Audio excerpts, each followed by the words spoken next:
The first session of the 2025 Ohio State University Extension Beef Team's virtual beef school was hosted live in Fairfield County and also broadcast via Zoom on January 29th.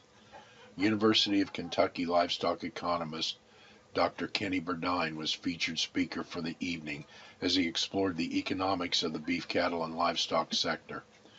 Going into 2025 with beef cattle prices at record highs, Burdine focused attention on answering questions such as can it continue? How long will the consumer continue to support these price levels? Is it too late to consider expansion? And is there a revenue insurance product that could protect cattlemen from a market downturn? Listen in as Garth Ruff introduces the evening's program and Dr. Kenny Burdine. So we'll go ahead and get kind of started with the meat and potatoes, the first webinar here this winter. Kind of focus on cattle markets, a little bit on risk management. Pleased to have with us, caught him on a round trip from Worcester back to Lancaster. So we do have some folks live here at the Fairfield County Extension Office. But always great to have Kenny Burdine, University of Kentucky here in Ohio. And if you forget the beef letter, aside from some of the stuff that Stan and I and a couple others put together, Kenny's probably the number one out of state content provider to some of the things that we try to put out, try to keep folks up to date on market on a timely basis. So I'm going to turn this over to Kenny. That should work. All right, thank you. So Garth said I could wander, but he said don't wander any more than about 2 feet. So I kind of tend to be a pacer. So I told Garth, I said, you tell me if I get too far away from the mic, I'll try to stand here and talk. But good to be here. As you said, I was up in Worcester, slept in Worcester last night, did program there this morning. Drove cross country afternoon, saw some beautiful country, by the way, I'd never seen between here and Worcester. That was really, really pretty drive. Reminded me of home a lot. Good what I'd call cattle country I drove through, seemed like. So just real quick about me. So I'm on Fairfield, Kentucky, obviously. I actually grew up just south of there. So I grew up in the county just south of Lexington, which is where campus is, where I work. If you asked me what I did growing up on the farm, the family farm, I would have said we raised tobacco. That would be the case. But everybody that grew up in the 80s and 90s in Kentucky, like I did, would have said the same thing, by the way. We had some cattle, we had some sheep, but tobacco was our mainstay. I've been at UK. I will start my 26th year, I believe in the next week. So I've been there a while doing several things. Focus is on livestock marketing. I do a lot of price risk management type work, some management profitability type things. I do teach a class on campus, and I enjoy that in the fall. So a bit about me. So I'm going to kind of talk markets first. So the plan is going to be I'll talk about cattle markets, give you some expectations for 2025. I want to share with you some, I don't know if strategy is the right word, but I'm going to share with you some marketing ideas I think that apply in most years. Now I'm going to talk a little bit about livestock risk protection insurance. Raise your hand if you've bought LRP in the past to cover cattle. You've heard of LRP, raise your hand. Okay. So I'm going to kind of walk through that a little bit too, because I think it's important in a market like this that we look at risk management strategies. So one of the main questions I get, and I'm pretty sure Garth and I had a conversation about this within the last year or two, but I get questions all the time about at what point do I become concerned that retail beef price is so expensive, what starts to happen? Folks stop eating. They start eating other stuff, okay? Great question, legitimate question. As an economist, I'm not worried about it. And as silly as that sounds, here's why. When someone asks me a question like that, they're kind of coming at it from the perspective that the price is fixed and that drives consumption, right? At the household level, it's exactly what happens, right? I go to the grocery store, given different price levels, I decide what I'm going to buy that week at the grocery store, restaurant, what have you. In reality, though, if you think about it from kind of the macro perspective, what's more fixed is supply, right? Given the number of cattle that we have, number of cattle on feed, how much beef is produced. We're going to export some, we're going to import some. That balance is essentially availability. Okay, that's more the fixed portion. And price moves, right? So if people started backing away from beef and consuming more pork and chicken, and beef was building up in the retail meat case, what would retailers have to do? They'd have to adjust the price. So I don't worry about prices being high at the retail level. I'd be much worried if they weren't. Okay. And I think high price at the retail level is actually a sign of strong demand, not, in my opinion, a sign for concern yet. Other big picture here. I don't need to tell you this, but the last 18 months have brought about a wholesale change in feed prices. Drastic. It's had an impact across the board on all species. It's injected some profitability, and I use the term loosely, but some profitability into production of beef, pork, and poultry. Now, one point I like to make when I talk to audiences like this, I like to say, okay, if we all get the expansion signal, meaning if we want to have more chickens, or sorry, if we want to produce more chicken, more pork, and more beef, and we start today, who's got more in the market first? Chickens, then the hogs, right? Then the beef. Sorry, then the hogs and the beef. Okay. I tell groups sometimes I can track poultry production in weeks, pork production in months, and beef production in years. Okay. For example, 2014 expansion signal across all species, didn't see an increase in beef production until 2016. Took about 2 years, which is about what it takes. Okay.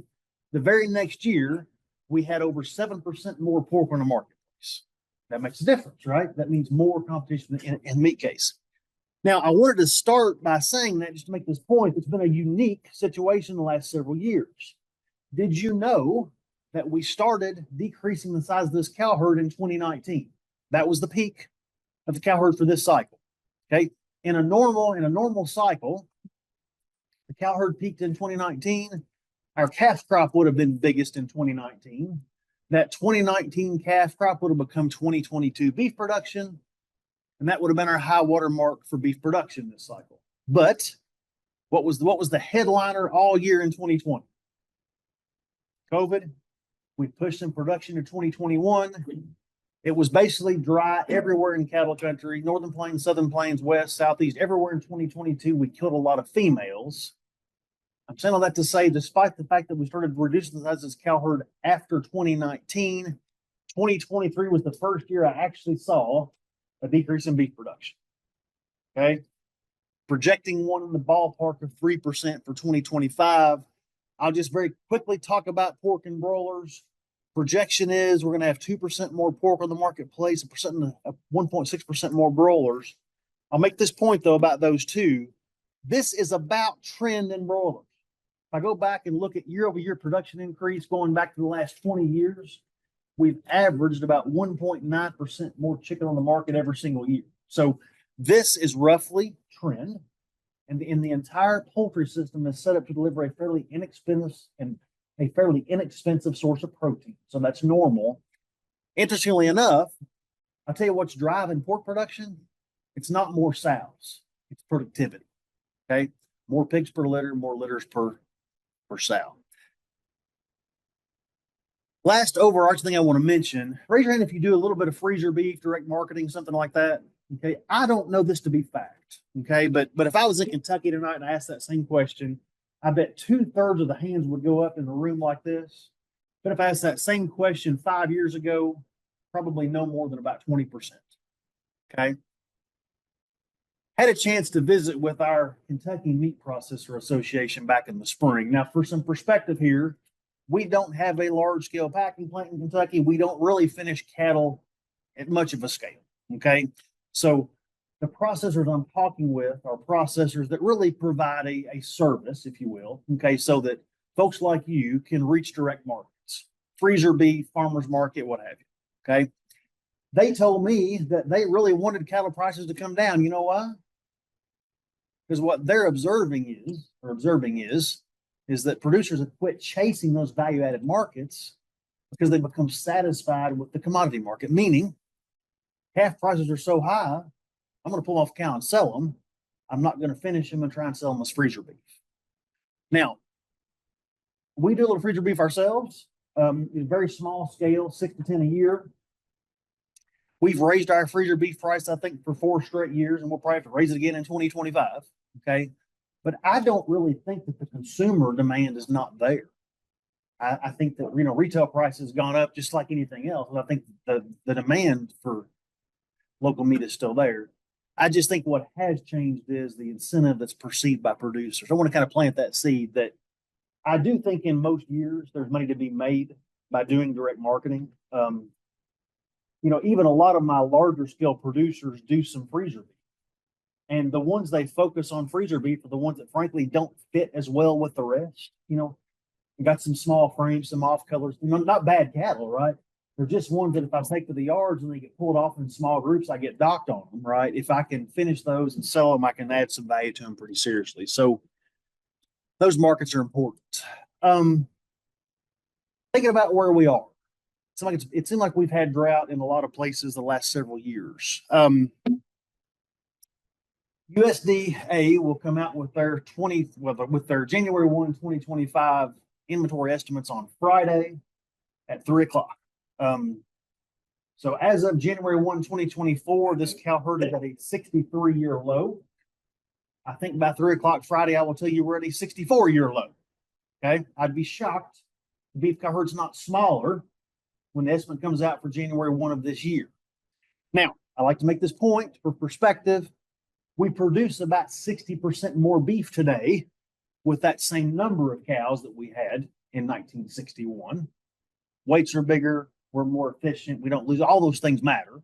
Okay. In terms of sheer cow numbers, though, I got to go back to the early 60s to find a cow herd this small. And that drove this market for the bulk of 2024 and certainly 2025.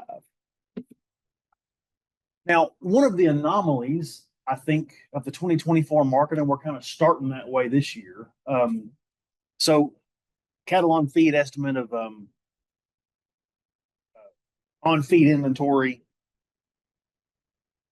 feedlots that have one capacity of over 1,000 head. So we're talking over 80% of cattle on feed fall into those kind of feedlots. Despite the fact that this cow herd is getting smaller, and last year's calf crop was smaller, for 8 months out of the 12, we actually saw larger number of cattle on feed than we did a year ago. So that did not make a lot of sense until you think about it in perspective with those low feed prices, right? So put yourself in the shoes of those feed yards. Fed cattle prices are high, okay? What's also high is if I sell those fed cattle and replace them with feeders, that's also high. Combine that with cheap feed, the incentive is to lay the feed to these cattle. That's what they did, okay? Average harvest weight, this is everything, steer, heifer, cow in 2024, estimated up between 25 and 30 pounds on a carcass weight basis. That's a big difference, okay? If you look at slaughter for the year, and I've got, so as of, when was that? As of Friday, so last Friday, 5 days ago, we got the December slaughter numbers. So I have everything for the calendar year 2024. Slaughter number of heads. So again, steers, heifers, cows, everything was down 3%. Weights were up 3%. So despite the fact that slaughter is down, numbers are down, we found a way to produce more beef on smaller number of cattle by just simply taking them to higher weights. And I think that's one of the main questions to think about going forward is, are we close to a limit in terms of how high we can take these carcass weights?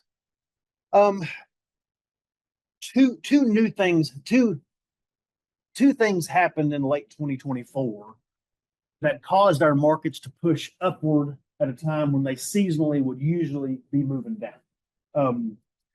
It was a fairly normal market until then. In fact, from mid-August to mid-September, the market pulled back a fair amount.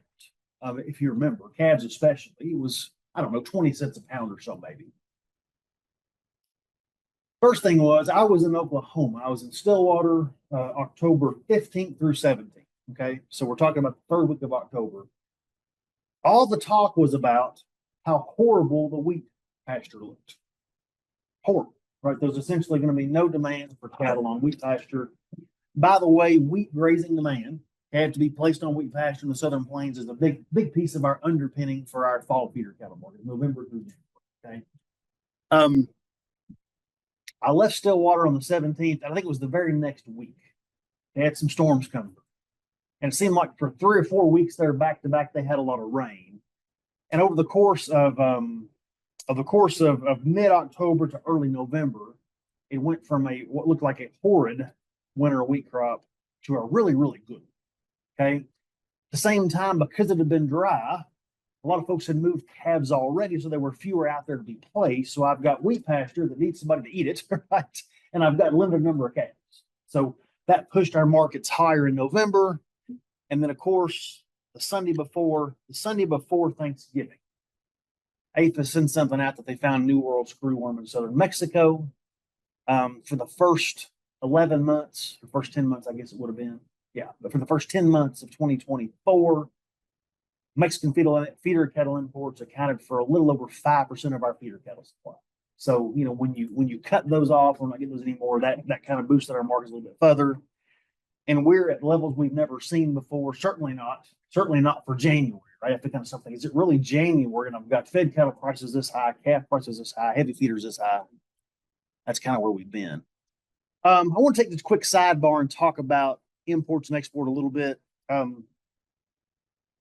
been kind of a hot topic lately, so I thought some sidebar here from the perspective would be useful. I went back and I pulled the last, really, I guess I pulled 21 years because I pulled from 2004 to 2024.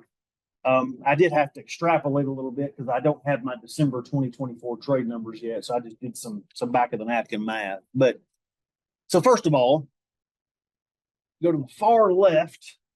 Why were exports so low in 2004? What happened December 23rd, 2003?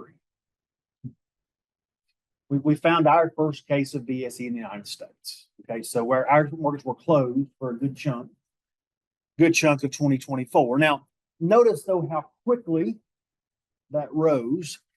But I do want to make the point that if you ignore the last couple of years, you know, there's been times we've been a net importer, times we've been a net exporter of beef, but we've always had, you know, a fair amount of trade in both directions.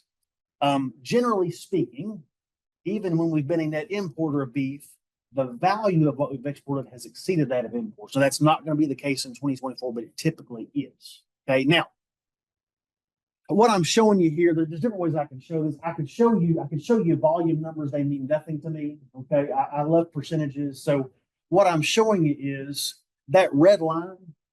That red line is U.S. beef imports as a percent of beef production. Does that make sense? Okay. And the blue line is exports as a percent of beef production. So another way to say it is, if we didn't export any beef at all, okay, in 2024, it looks like that's going to be about 10.1%. Okay. If we exported none, our supply would be about 10.1% higher. Does that make sense? I kind of think about it that way. The other thing to remember is that a lot of our beef imports are lean trim. Okay. Anybody know about what the percent prime beef on the market is right now? I grew up thinking 3 and 4% was normal. We've been running north of 8. Okay. Because again, feed's cheap, right? We're feeding these cattle a long time. Okay. So you can imagine that there's probably a lot of fat in the trim. So a lot of the imports are used to blend that and bring it down to something more, you know, more normal for like a hamburger. I want to make another point here really quick. Generally speaking, we did not trade with China pre-2017-18.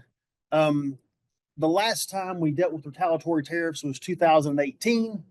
At the time, I said it really doesn't matter. China accounts for about 0.2% of our beef production. And that would have been true. It would have been true. Okay. We move a lot more into China now than we used to, but we're still talking about mainland China less than 2%. So I just want to get a little bit of perspective here. I think sometimes it's helpful to look at, you know, how significant are these markets? Okay. So even in a year like this one, the vast majority of our beef is consumed domestic. Okay. Now, again, on the left is not percent of exports. Okay. It's the way I like to show it. It's what percent of our beef actually goes to those countries. Okay. But I do want to make the point that there's no single country that receives any more than, in Japan's case, 2.4% of our beef production. Okay. So when we start thinking about what this could potentially mean, I think some perspective there is important. I want you to look to the right as well. Same thing on imports. Okay. Australia, New Zealand, Uruguay, Brazil to some extent, mostly trim markets. Look at Canada and Mexico, though. I like to point this out. Okay. they are important export markets for us, but what's also true, we're exporters for them as well. I think it's important perspective to think about. Last point I'll make, I don't think when we talk about trade, we talk enough about live cattle, and I think it matters too. Red line is live cattle from Mexico. Blue line is Canada. We bring in a lot more fed cattle, slaughtered cows, things like that from Canada. What comes in from Mexico is mostly what I would kind of call, light stalker type calves that are going to grazing operation and go on feed or something like that. But it's also important, I think, to understand that trade also occurs at the live animal level. Interestingly enough, I mean, although live cattle imports have been pretty high, they're not for 2024. They're certainly not record even for Mexico. It's amazing if you just kind of draw a line across there that more often than not we bring in about 2 million head of cattle a year. So anyway, all right. So let's kind of talk prices. So we're going to talk now. I'm going to talk about my expectations. So first of all, a market like this, an economist simply can't keep up with. It's that simple. Okay. I do my prices 1 month at a time. I always have a kind of a wash out the noise. I always watch a 550-pound steer state average, 850-pound steer state average in Kentucky. Those calves on your left start of the year at kind of a $3 to $3.05 range. Last week they averaged $3.15, and I always make the point that whatever number I throw up here is wrong. Okay, some of you in this room probably move truckloads of feeder cattle, and that $3.15 average was probably 15 cents too low for what you sold your cattle for. Some of you here unloaded 2 or 3. They all got sold as singles, and that 3.0 or 3.15 was 20 cents too high for you. Okay, so there's always a range around that, but I like to look at average prices for that reason. My heavy feeders are going to be around 245 to 250 right now, but again, I've got groups of 8 weights in Kentucky, truckloads moving in the low 260s. Okay, I do. That's where this market is. I mentioned how much things improved from late October to where, my last drought monitor that came out Tuesday, come out next week, I'll get a new one tomorrow. I'm sorry, but notice the difference, especially in the southern plains, though, right? So if we look at Oklahoma, Texas, even up here, right, at what would be kind of the eastern corn belt, maybe. Look how much better it looks. So I wrote an article back in the fall that that we need 3 P's to see cow herd expansion. Okay, first one's profit. Profit's there. Now, a couple things I think don't get enough attention. Number one, yes, we've had good prices in 2024, but it wasn't until the back end of 2024 when I really thought profit in real terms was as good as it was in 14 and 15. Costs were higher, inflation, all those things. The other point I like to make here, in Kentucky, okay, we went 7 years and 4 months and never saw the state average price of that 550-pound medium and large frame number 1-2 steer average higher than $2 a pound. And he spent a lot of time in $1.40 to $1.60 range. Okay. So I think part of what we're seeing, this hesitancy to hold back heifers, I think we're seeing some kind of recouping of capital. Maybe there's some caution going on, and I think that makes perfect sense. The other thing is this cull cow market is hot, and the higher these cull cow values are, the sooner we're going to kind of tend to pull the trigger on these cows, and we just are. Okay, I think that's kept us from growing the cow herd some. Secondly, I need pasture, and I use that term loosely. The second P is pasture. I don't just mean pasture. I mean pasture, forward supply, hay, a little bit of things like that, right? And we've not. I mean, I don't know. It was dry a lot in Kentucky in 2024. We got rain at times, but we were really dry at least 2 different times. Now we've had plenty of rain since then. Goodness gracious, I know that. But to me, this is the piece that's got to fall into place. That second P, pasture.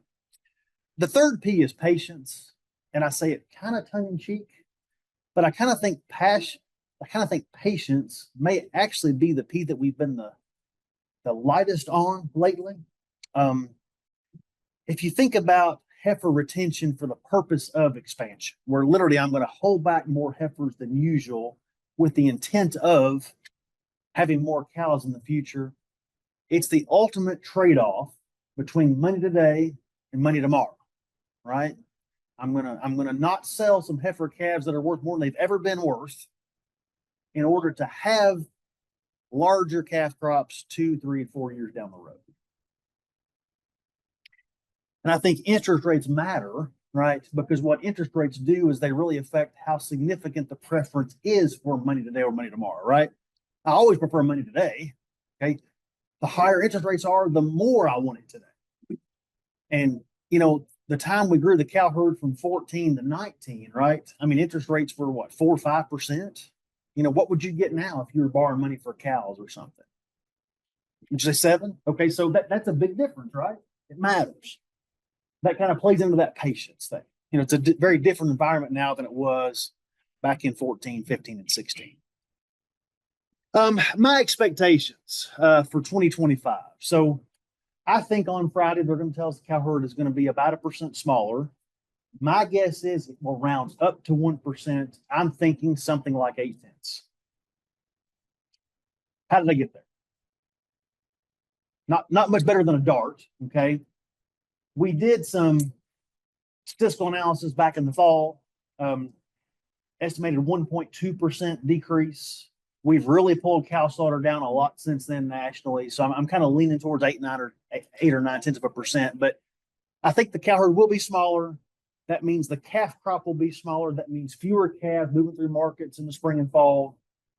Also remember, though, if we start to see some heifer retention, that tightens the calf supply even more in the short run, right? So that really just amplifies our prices to some extent. I think it is very possible that we see the market pull back some in February. Not that I'm worried about the market. I just think, A, we've not seen any sort of seasonal pullback yet. And if we start to see more calves move north from Mexico, and I think at some point we're going to, then I think that impacts the market some. But I want to make the point, though, that fundamentally it looks really good. I use the term green grass fever in Kentucky. We get it usually about the 1st to 3rd week of April when the grass takes off. Doesn't matter what calves cost, we just bid, we place them in stocker operations. I'm joking a little bit, but not much. Okay. When we see green grass on this calf market, okay, we're going to see things like we've not seen before. And that I think will mean we're going to see higher prices for these calves in spring and summer this year than we did last year. 850s will be in the upper 260s. I think a lot of your large groups of 8 weights, by the time we get into July to August, you could actually see some in the low 270s. So I think you'll see some prices like you've probably never seen before in 2025. I want to share a few thoughts before I get into some risk management stuff and LRP. Remember, feed costs drive value gain. And one of the points that I talked a lot about the last couple of years when feed prices were higher, I would say, you know, cost of gain is higher, right? But the preference for feedlots to place heavier cattle is also greater. Okay, so price slides were more in there. So in other words, yes, it cost more to add gain, but the value of that gain was greater too. We're kind of moving back the opposite. Okay, so cost of gain is lower, but I would also expect value gain to be a little bit lower too. Utilize all your feeding options. I don't know this area super well, but you know you've got some grain access. We're blessed with pretty good access to commodity feeds, corn, gluten, soy hulls, things like that. We have a lot of distillery byproducts that we can tap into. So look at all those options. See what your best things are to actually use for feeding purposes. For margin operators, I'm thinking folks that buy calves and either graze them through the spring, summer, fall, and so heavy feeders, or if you buy calves and feed them in what I kind of call a backgrounding operation. I really think that being flexible and opportunistic is really as important as anything. There's almost always opportunity. You just don't always know where it is. Sometimes heifers are just a better buy than steers. Maybe you usually buy mid 5 weights, and maybe there's a good buy on 4 weights, or maybe you usually buy 6s that is 5s. You've got to kind of look for things like that. Look for market windows too. So just kind of think about a simple world for a second. Okay. Let's say that my program is I buy 500-pound steers, add 300 pounds, and I sell 800-pound steers. Okay. if I'm looking at the futures market for an expectation of what those 8 weights will be worth down the road, and I'm using that to figure what I can pay for those 5 weights today, okay?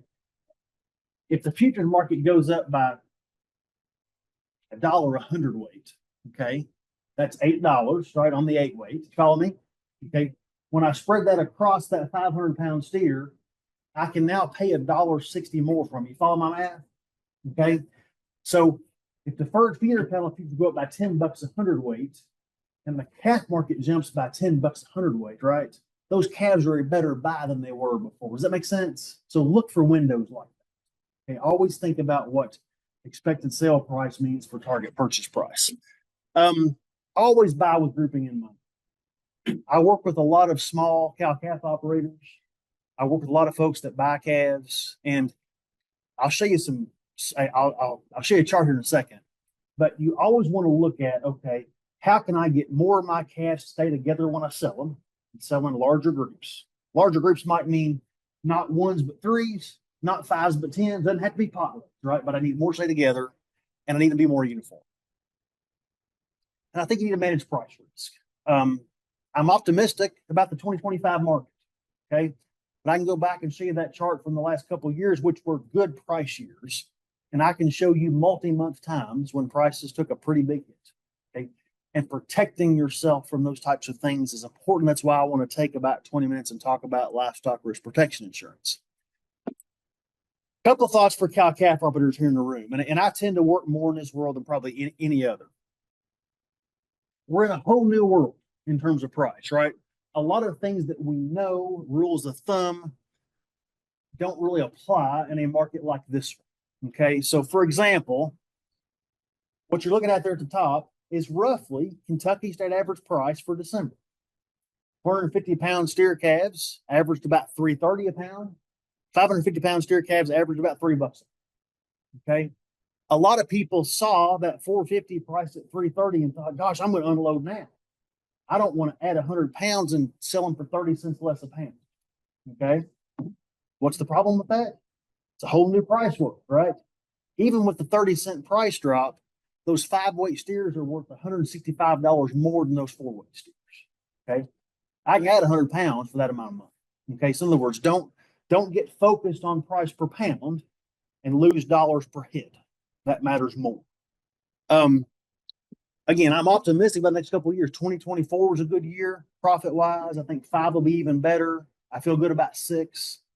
And I think some of you in this room may well want to think about growing your cow herds. Okay. I will tell you this, though, in my opinion, about 3 out of 4 operations don't need to run more cows. Okay. They probably should focus more on being more efficient, lower cost production than the number of cows they have now. You don't have to run more cows to make more money, right? You know, dollars per profit per head oftentimes is a more important measure than anything else. So some of my favorite ways to use an influx of cash that I think you're going to see the next couple of years. I love grazing systems, you know, rotational grazing, water systems. If you can find a way to better utilize pasture and reduce dependence on stored feed, you can typically lower cost per cow. Genetics. If you don't have facilities to wean calves, vaccinate, castrate, things like that, those are good ways to add value. And you're going to get some opportunities, I think, money-wise, to do some things like that the next couple of years. You know, good old-fashioned finance, right? Hey, maybe you want to pay down some debt so you're not as leveraged as you have been, so you can manage the next downturn a little better. I think money has been so cheap for so long. A lot of folks, you know, have kind of forgotten what interest rates used to be like. You know, working capital is nice to have, right? How would you like to have some working capital, okay, sitting in a money market, you know, drawing 4% that keeps you from having to reach down and grab operating notes at 7 or 8% right now? That's helpful, right? That's cost savings. So, you know, think about things like that. Not to mention working capital can also be your that farm's finally for sale that joins me. You know, I need some cash to make a down payment on that thing. So having working capital is always a good thing. It's especially good in this kind of interest rate environment. Don't stop doing little things. things. And this has been an observation I've had for a long time. For example, most of us would agree that more often than not, wean preconditioned calves outsell green calves. Okay. And I hear people say things like, well, gosh, this market stinks. If that's all they're paying for preconditioned calves, I'm going to sell my calves off the cow. Okay. And I hear them say, in a market like this, gosh, if they're paying that much for green calves, why would I want to wean calves in preconditioned? Right. So I hear it on both ends. And my bias is that more often than not, management pays. Here's my price chart from 2 weeks ago. Okay. When our market reporters use the term value added, what they're talking about is those are calves that are not green. Okay? They're not real specific about it. It just means they're just simply weaned. They've been weaned and had a shot. Okay, it's kind of a generic way to say it. But look at the difference though in price on my heavy fours, my light fives, my heavy fives, and my light sixes. Okay, more often than not, it matters. This one I talk about some too. People will sometimes call me about half mad. And they'll say, Kenny, why are bulls outselling steers at blank market? And inevitably, what's happened? They've sold a group of steers. Sometime, while they're at the yards after that, they've seen some bull calves come through, and the bull calves are sold for more. We move thousands of cattle a day. It happens sometimes. Absolutely. Sometimes it's a quality issue. Sometimes it's a lot size issue. Sometimes the buyer's trying to fill out a load. Things just happen. But I went back and I looked at 10 years worth of data. So from January 1, 2014 to December 2023 in Kentucky, there wasn't a single month when the average price of a 550-pound bull was higher than the average price for the 550-pound steer. Okay. Now, I want to address one more thing here before I leave this topic. Sometimes someone will ask me about this question. We'll talk about it and they'll say, okay, but now my bull calves outweigh my steers. Fair, fine. Okay. Let me couch it this way. Okay. If that's the market discount, how much more does that bull have to weigh to take that discount and bring the same dollars per head as that steer? Does that make sense what I just said? Okay. Now, get 2024 out of your head. This is 10 years of data going back to 2014. Okay. Also remember that the current price of calves is not what additional pounds are worth, right? If 550-pound steer calves are selling for $2 a pound, if I add another 100 pounds, each pound is not worth $2, right? Because what happens to prices as I add pounds? Price comes down. Okay, so I'm talking about value gain. In that marketplace, value gain was 80 cents to $1. Okay, let's use the more bull favored. Okay, if value gains $1 a pound, okay, I need 70 more pounds to offset that discount. In other words, that bull's got to weigh 620 to bring the same per head as that steer that weighed 550. 80-cent value gain market, that bull's got to weigh 638. Okay, and again, unless you're in a market where you're selling natural cattle and being rewarded for doing so, implants are a really good door number two. You get the gain associated with the implant and you get the steer price. So just think about that kind of stuff. I always say, folks, there's people whose business model is based around buying bull calves, castrating, straightening them out, and reselling them. Okay, value gets added this way. Somebody's going to add it. It's a question of who. And there's probably nothing that I can tell you that'll have any more impact on your bottom line than just simply thinking about lot size when you sell. This is some work that Greg Hallich and I did back in 2015. I've got a grad student that's working on some new data right now. She's from Ohio, by the way, really sharp young lady. We'll kind of recreate this particular chart here very soon. But for your understanding, we looked at a lot of different groups of cattle. This was, I can't remember how far back this went. This was at least 6 or 7 years worth of preconditioned feeder cattle sales. And we looked at all those groups that sold, and we tried to hold everything constant we could think of. So steer versus steer heavy, corn markets, feeder cattle futures, month they sold in, what they weighed, all those things. Okay. And what I'm showing you here statistically is just one thing. The impact that lot size, meaning how many ran through the ring at one time, had on price. Okay. So your x-axis there is the number of cattle that ran through the ring. It's your lot size. That first circle is a 1, by the way. Okay. And then after that, they're 5s. Okay. So 1, 5, 10, 15, 20, so on. So on the far right is a truckload, 50,000 pounds. On the far left, that's a single. Okay. So everything can be interpreted as price premium above a single. So hold everything else constant. How much more did the load lot sell for than that single? About $21 a hundred. Okay. Seems like a big number. I believe it. I absolutely believe it. The real story, though, is not about the right side. Okay. Most of us cannot move truckloads of feeder cattle, or we would be. Okay. The real story is on the left side. Okay. If I can just get my calves to move to stay together in groups of 5 at the yards, okay, versus singles, I can add about 11 cents a pound to their value. Groups of 10 versus singles, 15 cents a pound. Okay. By the time I get to a group of 10, I've captured about 2/3 of that lot size benefit.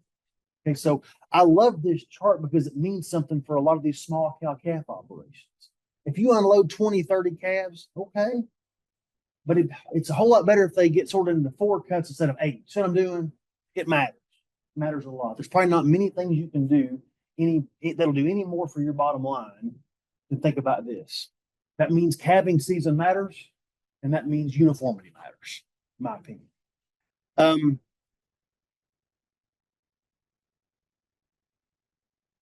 One more point, and I'll talk about some budget stuff. But I always say if I only knew one number about a cow calf operation, I want to know what percent of the cows you exposed to a bull actually weaned you a calf that year. A weaning rate. Very simple. If you've got 30 cows that you try to breed and 27 of them wean you a calf, that's 90% weaning rate. If 24 do, that's 80. Okay, so weaning rate really accounts multiple things. It's first of all breeding rate, right? But then it's calving rate plus survivability. Right? There's lots of reasons why I might not get a calf from a cow. Weaning rate just says, okay, how many did I get? I like it for this reason, though. So back in the 80s and 90s when I was a kid in Kentucky, if you had asked me about a tobacco crop that I had, I might have said a number like 2,300. 2,300 what? Pounds per acre. Yield measure. Okay. I can take weaning rate and weaning weight, and I've got a yield measure for a cow calf operation. Okay. So if my average weaning weight's 550 pounds, and if 90% of my cows wean a calf, 550 pounds times 90% is 495 pounds. What that means is every cow that I managed, I had 495 pounds of weaned calf to cover her costs. Does that make sense? Okay, so that is a yield measure for a cow calf operation, and it matters. Okay, look at the right side. Okay, in a market like this one with really high calf price, and frankly, I may be a little low with the fair for average at 280 right now. Okay, but just look at the difference though for every 5% change in weaning rate. If I showed you this thing 2 or 3 years ago, by the way, these people don't cover costs. Okay. Sometimes these don't. So it definitely matters. I've always said good cow calf operators should be north of 85%. I think 90-95 should absolutely be your goal. I'm going to talk just a little bit about something. So don't worry about the math too much. But when I spoke this morning, I asked me to talk a little bit about what feed is worth if fed to cattle. Here's just kind of a rough and economist way to do it. So I put this together last week. The market is about $5 higher on the board, and calves are higher too, so it probably offsets. But if I were just doing kind of a simple back of the napkin backgrounding program where I'm buying calves roughly today with the intention of feeding them for 120 days and selling them in late May. So a 120-day program. Using a ration, some of my counterparts, animal science, put together a safe ration that economists can't screw up. All right. Percent half a body weight of a 3-way blend, corn, gluten, soy hulls, and shell corn. then 1.5% of grass hay at $80 a ton. And again, using the May board and using a ballpark estimate for feed, or sorry, for basis. Again, don't focus on numbers too much, but I've got expected sale value at $850 come May of $260 a pound. I'm buying a wean calf at $310. I'd probably raise the number a little bit if I was doing this today. What I want you to focus on is that bottom number. Okay, return to land capital management about $127 a head. Okay, above my estimated cost. That's got feed cost in there. It's got mineral, vet medicine, sale expense, hauling. I've even got interest rates in there, death loss, and so forth. Okay. I had my same buddy do the exact same thing using bin corn. Okay, so corn in the bin. Okay, what would you put together? He came up with this. He said 1.3% of body weight of corn. I valued that at $465, which is kind of my best guess on kind of your current value. Okay, a little bit of bean meal to bring up the protein at $450 a ton, and I've got 1.2% of body weight of grass hay at $80. Okay, so in other words, the only difference here is I've got the same hay value. I've taken a shot at soybean meal value, okay? And I'm valuing corn at about what it's worth as grain right now. Okay? Same exact budget. What happens here? Okay, more profit. Now, this doesn't seem like a lot until you think through it this way, okay? So that increase in return was $18 a head. But follow my logic here. If I go back and look at how much corn that I fed, okay, about 1,100 pounds, that's almost 20 bushels. Okay, so by using my own corn, if you buy my rations, then I think they're close. Okay, I've added almost $1 value to that corn because it was worth more as a feed than it was as a grain. Does that make sense? So again, the number is not what's important, it's the concept. Okay, but I do think you can utilize corn to add value to cattle, or add cattle value to corn, however you want to look at it. Okay, and this is kind of one approach. Think about what's my best option feed wise if I buy everything, and then how does that compare to what I can do if I use my own corn and then buy that corn. Again, my back of the napkin, corn's worth almost $1 more a bushel if fed in a market like this. Everybody follow my logic there? Okay. All right. Last thing I'm going to do, I want to talk about LRP insurance a little bit. Outside of the basic cattle market program, kind of like I kind of did the first, what have I been talking now, 6 hours or something, but I've probably done more on risk protection than anything else. And the way I like to do this is like to just kind of give you a real high level overview, and I like to apply it to a scenario. So that's what we're going to do. So most of you said you've heard of LRP insurance. So it's a subsidized insurance product designed to protect against decreasing cattle prices. It's all triggered on the CME feeder cattle index. So that's the same exact index used to cash settle feeder cattle futures. And it's a 7-day weighted average of feeder cattle prices in 12 states that fall between 700 and 900 pounds. So I like to show this map. I like to say, okay, the index is 800-pound feeder steers in those 12 states. And I say, okay, in Kentucky, would an 800-pound steer sell for more or less than that same steer in those 12 states? And the answer is what? Going to sell for less. Same in Ohio, right? Why do they sell for less in Kentucky than they do out there? I ain't got no feed yards, right? So they're going to ship them out there. Okay. I like to say we pay transportation costs in Kentucky, one way or another. We either ship cattle directly to feed, or more often than not, we do what? We pay in the form of lower prices. Okay, so transportation costs is what that basis is. So whenever you see an LRP quote for expected ending value, you want to think, okay, that's prices out there. What does that mean for me? So you can buy it through any of your ag type insurance companies will probably have someone offering LRP. It's way more available than it used to be. Way more. It used to be hard to find somebody to sell it to you. Now you'll probably get calls. RMA does have an agent locator tool where you can put in the zip code or a city.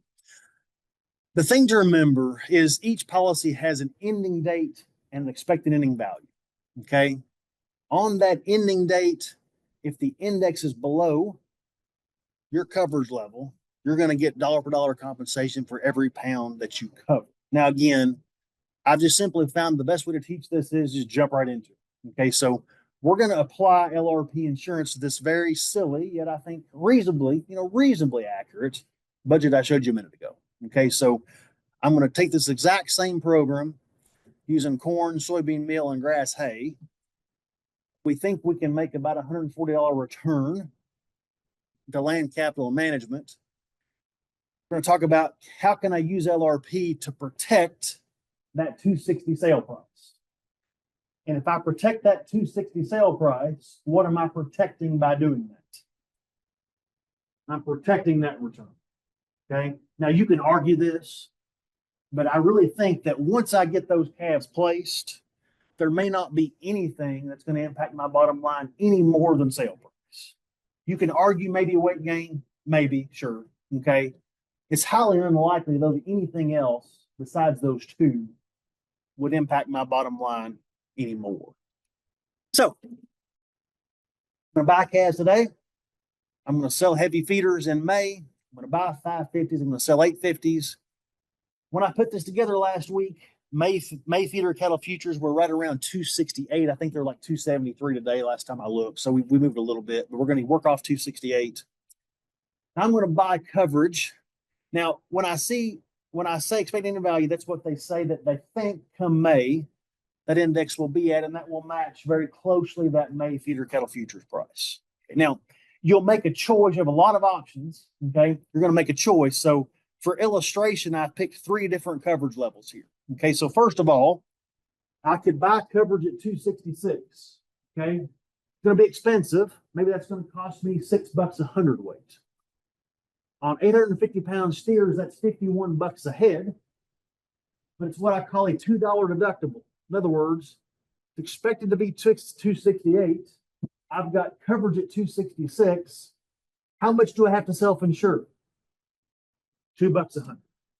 Okay. If I want to spend a little less, maybe I buy 260.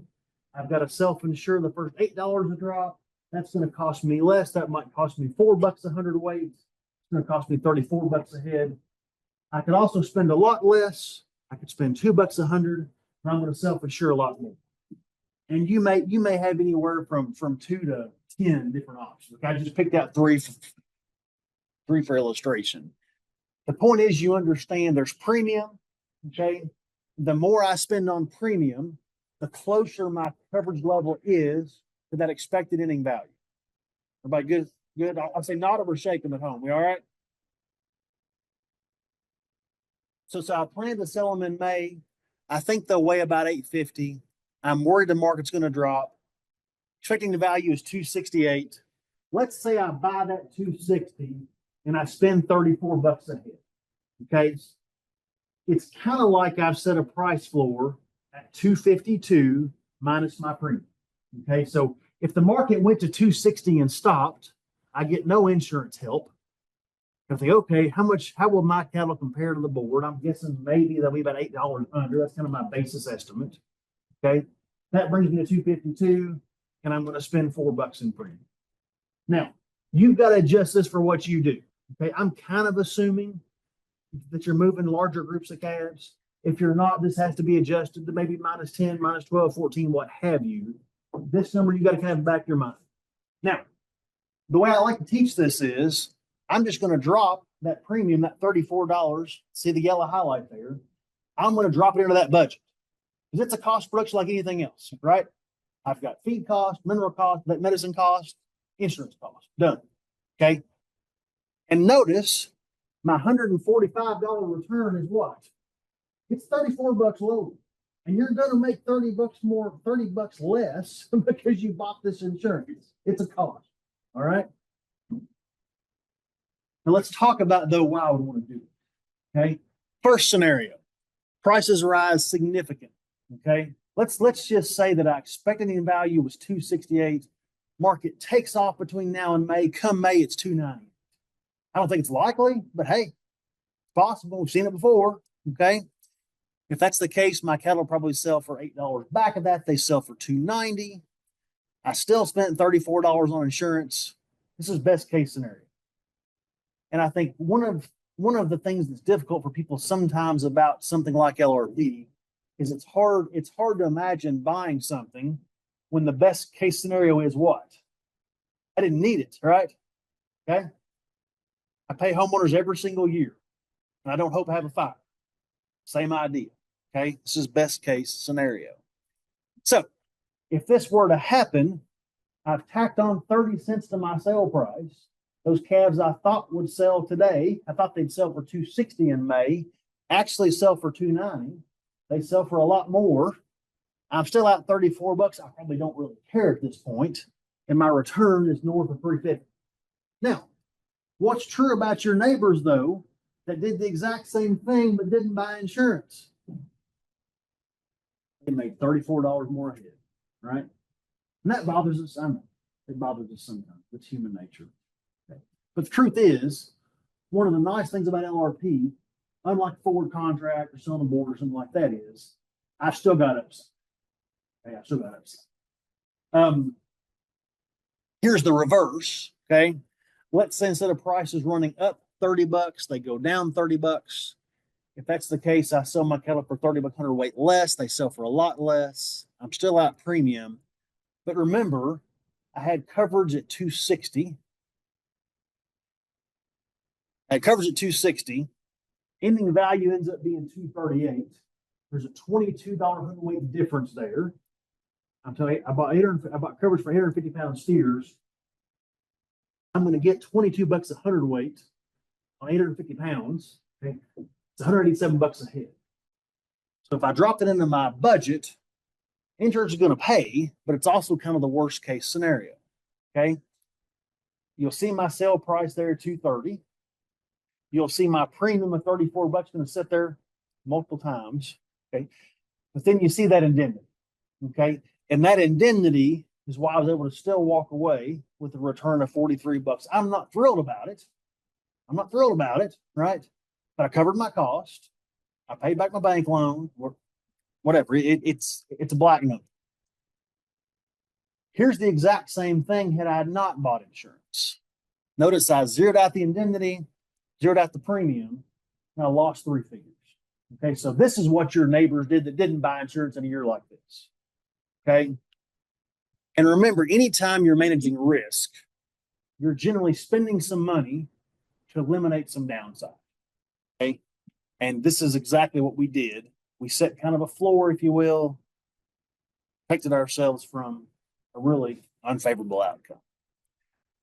Another way to look at it, no matter what the market did, I had kind of a worst case scenario set in here that I could live with, and then I capitalize on a rising market. If you're more analytical, sometimes this helps. If the x-axis there is the overall market and the y-axis is your return per head, if you do nothing, it's very simple. The market's good, your return's good, market stinks, your price stinks. Okay. If you could somehow forward contract or lock in that return from the very beginning, then you've locked in $145 return. Doesn't matter what the market does. LRP looks like this, right? I've kind of got a floor in place that I can live with. And as the market goes up, I still benefit. In a strong market, the difference in doing nothing in LRP is just the premium. In a bad market, the difference in that, in a bad market, the difference in the contract and the LRP is 2 things. Premium is 1. The other, though, is how much I had to self-insure. Okay, so in other words, the difference in that 145 and 43, some of that's my premium that I spent.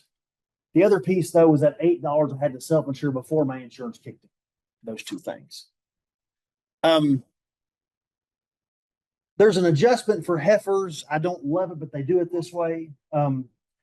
Heavy heifers get discounted at 90% of the steer value. So what it essentially means is there's a built-in 10% basis on heifers. Okay.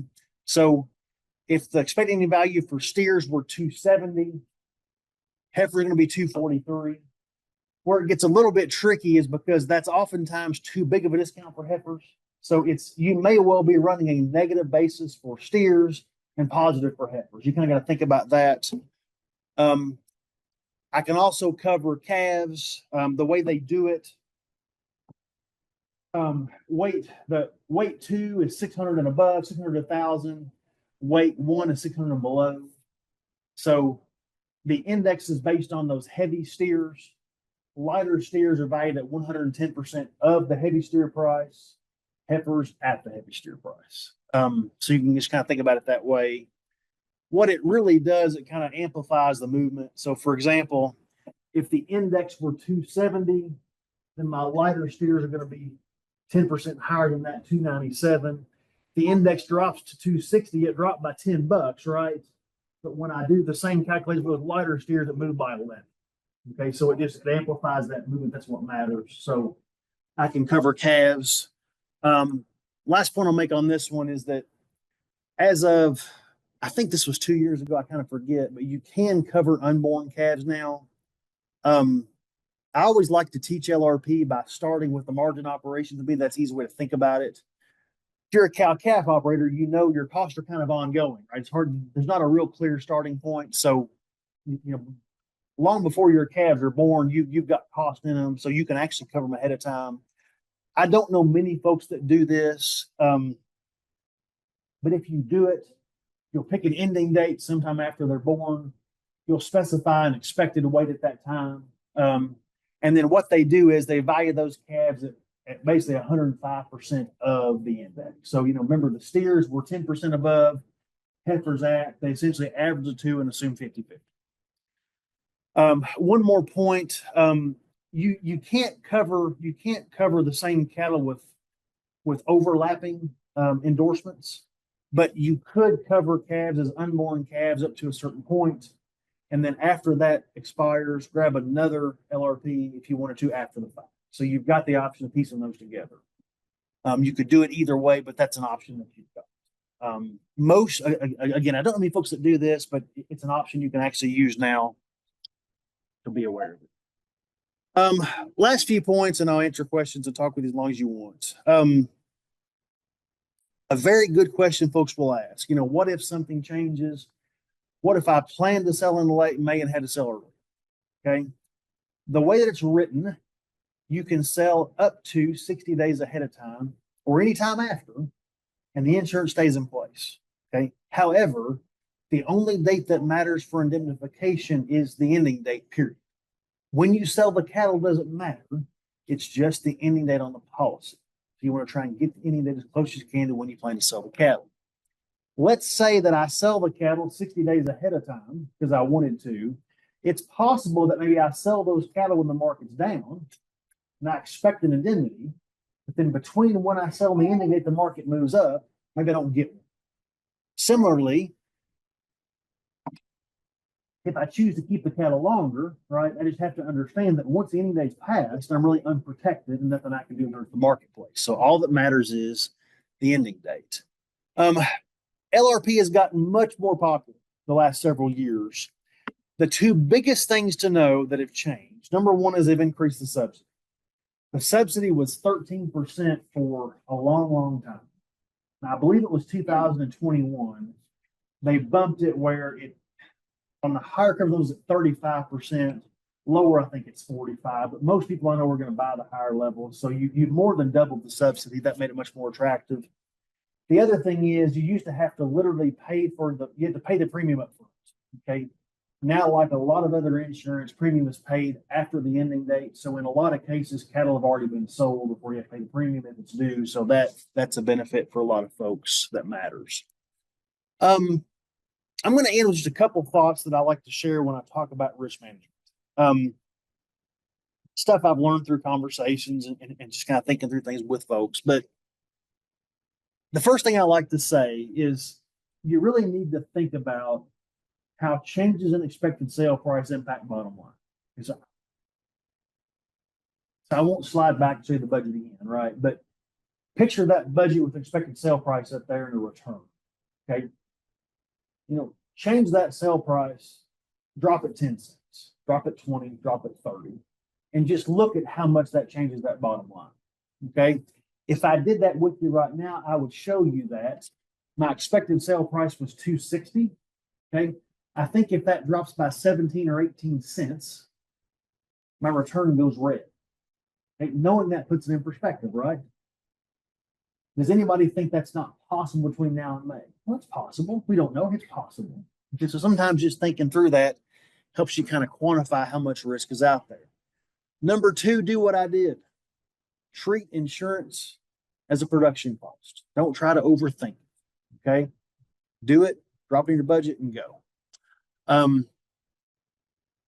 Third, set pricing targets ahead of time. A common strategy that grain operators use is they like to price their outputs as they price their inputs. In other words, by the time they've incurred half of their production costs for the year, they want half of their crop price. Does that make sense? So think about a margin operator, okay, that buys calves today and is going to feed them for 120 days and sell them in. Okay. If they buy those calves today, what percent of their cost have they sunk today? It's a big percentage, right? Probably 80% if I'm guessing, right? And it's not just the calves, right? But the day I buy those calves, I'm going to have to transport them back. I'm going to have to, sell them back. If I'm going to have health problems, it's going to happen up front or on the back end. Typically up front, right? So a lot of costs are front. Okay, so I said that to say I think that it makes sense to price from the very beginning. But if you choose not to do that, what I say is have pricing targets. Okay, if I can get a 260 coverage level on these cattle for $4 a weight or less, I'm going to do it. And then when the market gets there, don't think, just do it. Okay, because here's what happens. We get what I call analysis paralysis. Okay, when the market's moving upward, think about the last couple months, right? Why would we be hesitant to grab LRP insurance in a time when the market's moving up? I can do better if I wait. Do better for a while. I want to get the top, right? It's human nature. Okay. And when the market's moving down, we don't like to pull the trigger because, gosh, I could have done better yesterday or last week. Well, I don't want to lock this in. Okay. So I'm a big believer in this. Okay. You don't want to price from the start, have a plan, and don't think just do it when it gets there. Okay. Have your spouse do it, something, right? Do it that way. Last point relates to a lot of things. I joked earlier when I talked about how your neighbors who did nothing did this or that. But it's human nature. We don't want to leave money on the table, right? None of us want to price cattle today and look back and say, man, I could have made another $60 a head. None of us want to do that, right? It's human nature. What I tell people though is you can't manage risk looking backwards. You can only manage risk looking forward. And I tell folks I talk with, when you make a decision, reach up, grab the rearview mirror, rip it off the windshield. Okay, you're done looking back. All right. And I would argue that if you're not leaving money on the table occasionally, you're probably taking too much risk. That's my opinion. Okay. Good managers of risk, they do leave money on the table sometimes, but they also cover their downside that pays off some years later. I enjoy talking to groups like this. Thanks for having me in Ohio. My contact info on the left. Feel free to reach out by phone or email. I tell people that I run the roads and run my mouth a lot. So if you do call me, leave me a message. I'm hard to catch in the office. If you're interested, Garth talked about they use a lot of our Cattle Market Note Weekly stuff in the Ohio Beef newsletter. It's called, right? If you'd like to get that, we can send that to you. It comes out on Monday afternoons. 4 to 6 paragraphs of, analysis, market overview type stuff, some charts, some tables. I like to say, because I'm in Kentucky, my partner Josh is in Mississippi and James is in Arkansas. We're a little more cow-calf and feeder cattle oriented than a lot of things you're going to find. So if you're interested in getting that, you can sign up there or simply just shoot me an email and get you added. So again, it's been great being with you. What questions do you have for me about either cattle market, LRP, or anything else that's on your mind? I'm glad to visit with you. Yeah. Have you heard any numbers on how much more people have been using LRP in recent years? Yeah, nothing I can spout off. But if you go back and look, especially in 2021, it's been growing by leaps and bounds. So I can't spit something out, but there is good data on that. And so there's been a lot of risk perception coming out of COVID, right? That's number one. But then making it more attractive in terms of subsidy and changing the rule on when it gets paid has made a big difference. And the other thing is, to be honest with you, agents are pushing it more too, right? Go to some of your trade shows, you'll see folks out there, selling LLPs you wouldn't have seen 5 or 10 years ago. And all those things have definitely increased the volume. And frankly, it's put money in pockets a few years too, which has made a difference, right? Does that scenario look, do you have an example of insurance clear through on feeding them all the way through on the Fed side? I mean, I don't have an example of it. So the product I talked about is feeder cattle. There is something that works exactly the same for live cattle. So it's fed cattle LRP. The differences are the expecting value on the fed cattle LRP is going to be based on live cattle futures, and then the action value is going to be based on that. The 5 area average I'm talking about based on that. So it works the exact same. Premium works the same. You cover pounds the same. Movement works the same. It's just a bigger number, right? So it absolutely works. Now, I'll make this point too. So I'm in a state, and you all are to some extent too, right, where our fed cattle prices don't always move the same way the national does, right? So however you're selling cattle, if you're shipping cattle somewhere in a major market that where it works perfectly, if you've got kind of a niche market for cattle in this area, just make sure your sale price correlates pretty well with that 5 area average. If it doesn't, it won't work. Does it make sense? Kind of. It's going to, from a risk management perspective, it's going to work best if the actual price you get from the cattle you sell moves with however it's indemnified. So that's the question, right? So how does your price compare to that 5 area average? And it's in the same way with feeders, right? How does what you sell feeder cattle for move with the season? The other trouble with that, I've done this. Please, and, right now you got the board level at say 208. Well, cash price is way higher. Your chances of getting an indemnity when the board doesn't reflect actual cash, it's a problem. And this is a little bit unique to the fed cattle problem, right? That's total fed cap. Yeah, it's not. It's possible on feeders, but feeders are going to cash settle at the index right at the end of the month. With this issue with the fed cattle, right, it's a little different because that 5 area doesn't always match futures because they're not the same thing in terms of pricing and indemnification.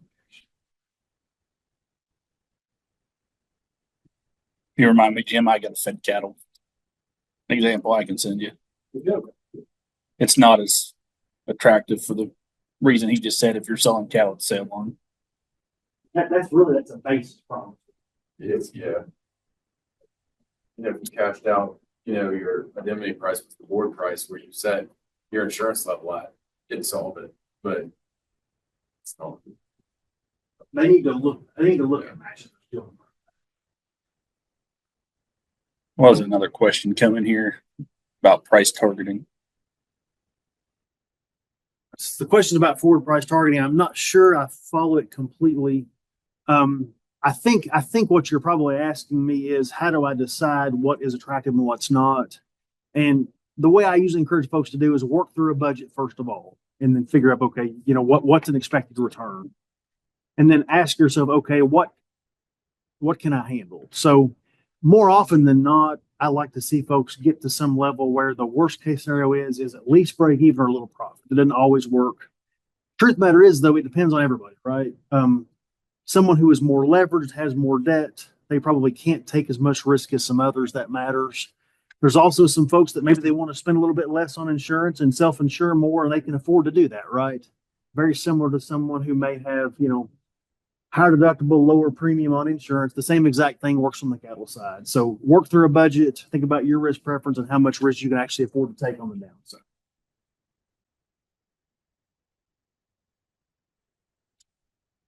Anything else? I want to know at what point do you think we'll ever see in the market, in the grocery store, somebody that's going to turn away from beef to a cheaper protein? Will we get that high? The answer is yes. And when we do, we'll just see prices adjust, right? That's the point. Prices are fluid.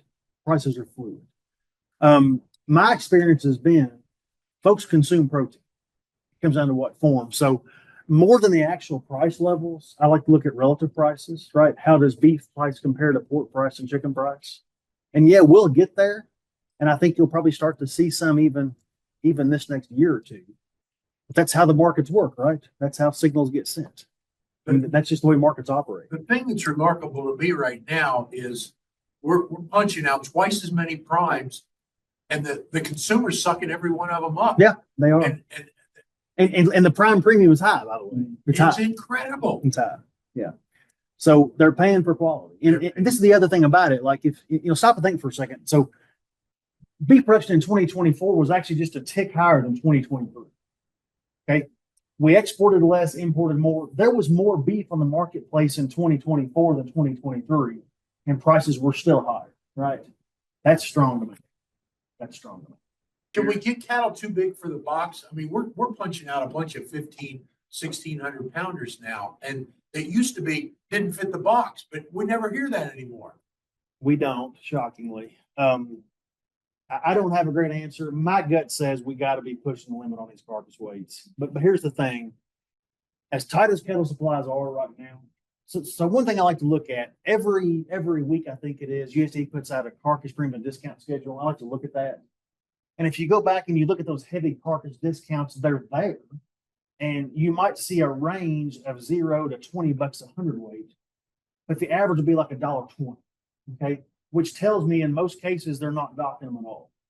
My opinion, until it slows down the line, until they have to stop the line and start hurting efficiency, or cattle get caught in the kill box, they're not going to dock these carcasses. We're just too short. What are they doing with these 18-inch ribeyes? I'm assuming they're cutting them out. Cutting them in half. What you're describing was the problem with big Holstein cattle for so long, right? We went to calf feds for the very thing you're talking about, right? Ribeyes were too big to get portions of half. They were too big, so to get portion size where one day to be too thin. And you hear no talk about that. I wish you good weather and good prices. I'm glad to stick around a little bit. I'm about 10 minutes from where I'm going to sleep tonight, so feel free to visit with me a little bit. Thanks for having me. Yep, appreciate you coming. I bet.